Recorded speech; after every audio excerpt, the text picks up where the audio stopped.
Welcome to D Kumar life science classes. I am Dhirendra Kumar. आज हम लोग बात करें बहुत इंपॉर्टेंट टॉपिक है terminology using genetics and molecular biology. जैसे आपके होते कुछ टर्म ऐसे होते हैं जो यदि हम समझे रहते हैं तो हमारे लिए क्लियर होते हैं। दोस्तों ये बहुत इंपॉर्टेंट आपका टॉपिक है, ये बहुत ध्यान से आप पूरे वीडियो को देखिएगा। आपका हर एक जो टर्मिनोलॉजी है जो जेनेटिक्स में रेगुलर आप यूज करेंगे वो आपका क्लियर हो जाएगा। तो वन बाय वन हम लोग यहाँ पे डिस्कस करने चल रहे हैं। सबसे पहला चीज जो आता है in genetics that the genotype and phenotype. ये जीनोटाइप फिनोटाइप रियल में होते क्या है? तो जीनोटाइप फिनोटाइप जो टर्म सबसे पहले जो दिए थे या आपके जॉनसन एक साइंटिस्ट थे जिन्होंने सबसे पहले टर्म दिया जीनोटाइप एंड फिनोटाइप। अब इसमें दो वर्ड आपके हैं, genotype and phenotype. What is the genotype? तो genotype is the genetic constituent of an individual. हम बात करें कि जीनोटाइप जो होता है किसी भी ऑर्गेनिज्म का जो जेनेटिक कॉन्स्टिट्यूएंट होता है दैट इज द जीनोटाइप, और उस रेशियो को क्या बोलते हैं? Genotypic ratio. मतलब होता है an organism genotype is a set of gene in its DNA responsible for a particular trade. मतलब जो जीनोटाइप होगा, जो कॉन्स्टिट्यूएंट होगा, जेनेटिक मटेरियल होगा, जेनेटिक कॉन्स्टिट्यूएंट होगा, एक पार्टिकुलर ट्रेड को क्या करेगा? रिप्रेजेंट करेगा, रिस्पॉन्सिबल होगा। वही क्या होता है? जीनोटाइप। दूसरा होता है phenotype. Phenotype is the external appearance, क्या बोल सकते हैं? मॉर्फोलॉजिकल या फिजिकल अपीयरेंस होते हैं। जैसे आपका हाइट है, हेयर है, कलर है, बॉडी शेप है। तो there are various external appearance that represent phenotype. इसका मतलब क्या होता है? The phenotype is controlled by the environment, with the environment. अब जीनोटाइप क्या होता है? Genotype inherited from parent to offspring. जो जीन होते हैं it may be transfer from parent to offspring, but phenotype are non inherited. ये inherited नहीं होता। अब इसमें एक वर्ड आता है gamete. Gamete are an organism reproduce cell. जो सेक्स सेल होते हैं, रिप्रोडक्टिव सेल होते हैं, उसी को हम लोग क्या बोलते हैं? गैमेट। और फीमेल गैमेट जो होते हैं ओवा या एक सेल बोला जाता है, and male gamete is known as sperm. या प्लांट की बात करते हैं तो that is the pollen grain. तो ये बहुत इंपॉर्टेंट होता है। तो जीनोटाइप एंड फिनोटाइप टर्म उम्मीद करते हैं आपको क्लियर हो गया होगा। नेक्स्ट टॉपिक आपका mono, di and tri hybrid cross. अब मोनो हाइब्रिड क्रॉस की बात करते हैं। अब देखा जाए मोनो हाइब्रिड, मोनो का होता है सिंगल। यदि वन पेयर ऑफ कैरेक्टर यदि आपस में क्रॉस हो रहे हैं तो उसी क्या बोलते हैं? Mono hybrid. When the cross involve one pair of characteristic, जैसे लाइक एग्जांपल की बात करें जैसे capital A small A, that is the one pair of characteristic. The ratio obtain in F1 generation is known as mono hybrid ratio. जो ratio में F2 generation में produce करते हैं, ऑब्टेन करते हैं, उसी क्या बोलते हैं हम लोग? मोनो हाइब्रिड रेशियो, जो होता है 3:1। डाई हाइब्रिड रेशियो की बात करते हैं। यहाँ पे जो क्रॉस होगा वो टू पेयर ऑफ कैरेक्टरिस्टिक होगा, that is known as di hybrid. जैसे एग्जांपल की बात करें, कोई प्लांट टाल लिया गया, फ्लावर रेड लिया गया, तो देखा जाए that is the two pair of character. लेकिन मोनो हाइब्रिड में क्या लिया गया? या तो टाल लिया गया तो रेड लिया गया, तो that is the mono hybrid. तो डाई हाइब्रिड मीन्स होता है they involve two pair of characters. मतलब जो क्रॉस होगा यहाँ पे टू पेयर ऑफ कैरेक्टर होगा, और इसका जो रेशियो आता है दैट इज नोन एज 9:3:3:1। लेकिन ट्राई हाइब्रिड की बात करते हैं तो ट्राई हाइब्रिड का मतलब होता है there are 3 pair of character are cross to produce tri hybrid ratio. जैसे एग्जाम्पल बात करें, capital A small A, capital B small B, capital C small C. मतलब प्लांट टाल है, फ्लावर का कलर रेड है, और प्लांट में जो सीड का साइज शेप जो आपका है वो राउंडेड है। तो क्या हुआ? There are 3 pair of character. इनका जो रेशियो आता है उसको हम लोग, जो रेशियो होता है उसको बोलते हैं tri hybrid ratio, that is the 27:9:9:3:3 and 1। That is known as tri hybrid ratio. लेकिन ये होता है mono hybrid, di hybrid cross ratio we can obtain very easily, but tri hybrid ratio जो ऑब्टेन करते हैं किस मेथड से? उसको बोलते हैं the forked line method, can be use for the analyze of analyze a tri hybrid cross. जो tri hybrid cross को आइडेंटिफाई करते हैं वो आपका जो मेथड होता है that is known as the forked line method. Okay, next topic है होमोजाइगस, हेटेरोजाइगस एंड हेमीजाइगस। देखा जाए होमोजाइगस, हेटेरोजाइगस, हेमीजाइगस की बात करते हैं तो होमोजाइगस का मतलब होता है जिसमें जो आपके एलील या जीन है, चाहे डोमिनेंट हो या चाहे रिसेसिव हो, वो जीन दोनों क्या होते हैं, सेम होते हैं, that is known as homozygous. Example की बात करें जैसे capital T, small T, capital R, small R, ये जो होते हैं that is known as homozygous. मतलब बोथ पेयर आपको जीन या एलील आर सेम। एक कंडीशन जो पाया जाता है प्योर लाइन में, such condition occur in pure line. Heterozygous, heterozygous is the situation in which two allelic gene are different. मतलब दोनों जीन क्या है यहाँ पे डिफरेंट है। जैसे one is the capital T, second is the small T, तो both gene are different, that is known heterozygous. और हेटेरोजाइगस कंडीशन होता है किसमें पाता है, हाइब्रिड में। जैसे यहाँ पे स्ट्रक्चर में देखिए यहाँ पे दिखाया गया है दोनों एलील आपके सेम है, होमोजाइगस, हेटेरोजाइगस।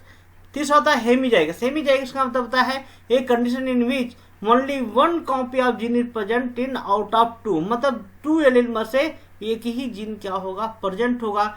एग्जाम्पल जैसे कैपिटल टी या स्मॉल टी, मतलब या तो कैपिटल टी होगा तो स्मॉल टी होगा, या कैपिटल आर होगा तो स्मॉल आर होगा, that is known as hemizygous. ठीक है, एग्जाम्पल क्या होते हैं जैसे आपका ह्यूमन में देखा जाए XY क्रोमोजोम, ये क्या है, हेमीजाइगस है। ठीक है, तो ये इंपॉर्टेंट जो होता है ये आपके इस नाते इसको बोला होमोजाइगस, हेटेरोजाइगस एंड हेमीजाइगस।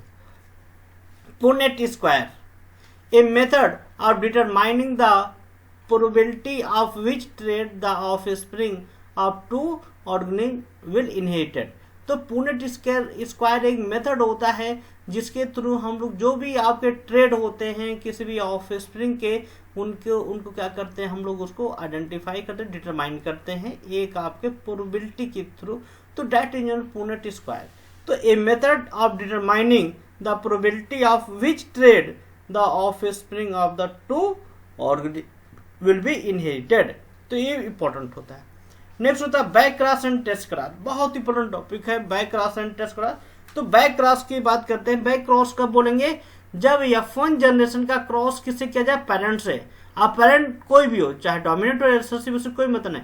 तो that is known as back cross. Means when the F1 generation cross with the parent is known as back cross. यहाँ पे देखिए हमने यहाँ मेंशन किया है F1 जनरेशन इनटू पेरेंट्स, उसको क्या बोलेंगे, back cross. In such back cross when F1 generation is back cross to the parent with dominant phenotype, तो no recessive individual are obtained in the phenotype and again cross with the recessive parent। अब इसमें देखा जाए जब F1 generation को dominant parent से यदि हम लोग क्या करेंगे, वहां पे क्रॉस करेंगे तो कोई रेसेसिव इंडिविजुअल ऑब्टेन नहीं होगा। ए दिस इज द इम्पोर्टेंट। लेकिन जब रेसेसिव से करेंगे तो उसमें दोनों क्या होंगे, आपके यहाँ पे अपियर होंगे, दोनों क्या होंगे, आपके अपियर होंगे। तो ये बहुत इंपॉर्टेंट होता है।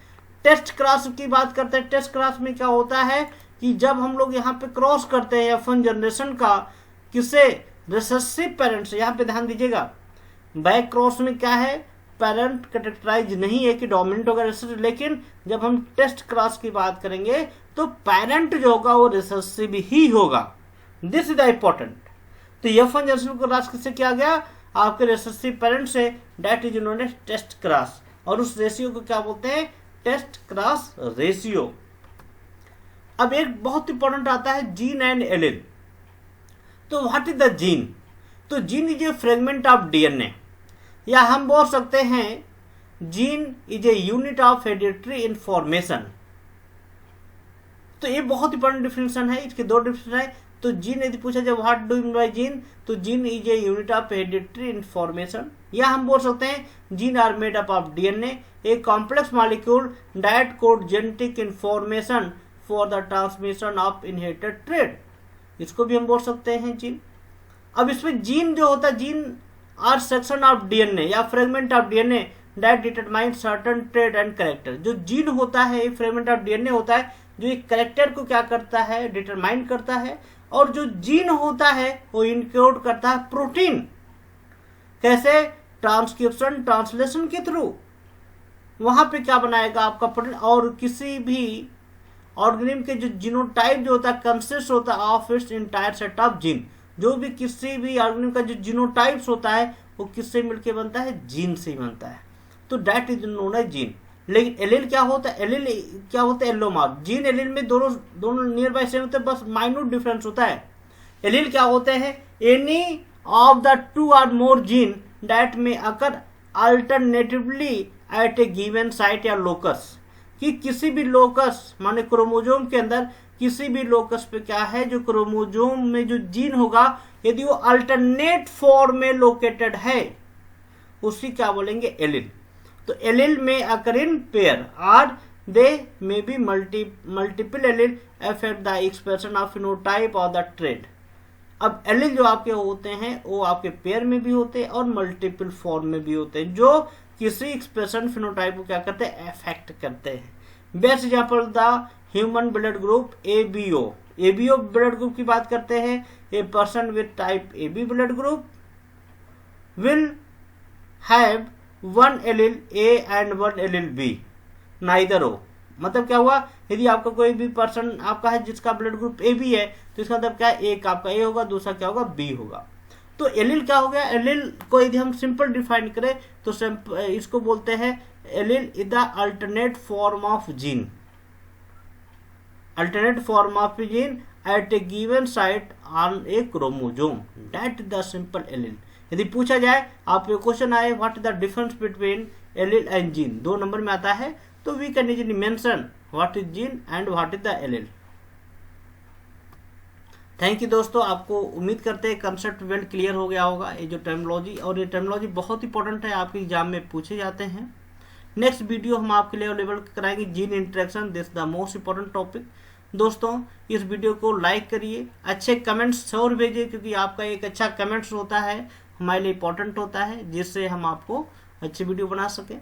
यदि आपको जेनेटिक्स मॉलिक्यूलर बायोलॉजी से रिलेटेड और भी आपको कोई वीडियो चाहिए तो आप बिल्कुल हमको मैसेज के थ्रू कन्वे कर सकते हैं, या हमको आप फ़ोन कर सकते हैं, या हमको ईमेल आईडी यहाँ पे देखा जाए ईमेल आईडी है उस पर कर सकते हैं। इस वीडियो को शेयर जरूर करें, क्योंकि आपका एक शेयर जो है किसी भी आदमी के लिए, किसी भी स्टूडेंट के लिए, किसी भी जो कंपटीशन की तैयारी करा उनके लिए बेनिफिट होगा। Thank you, all the best.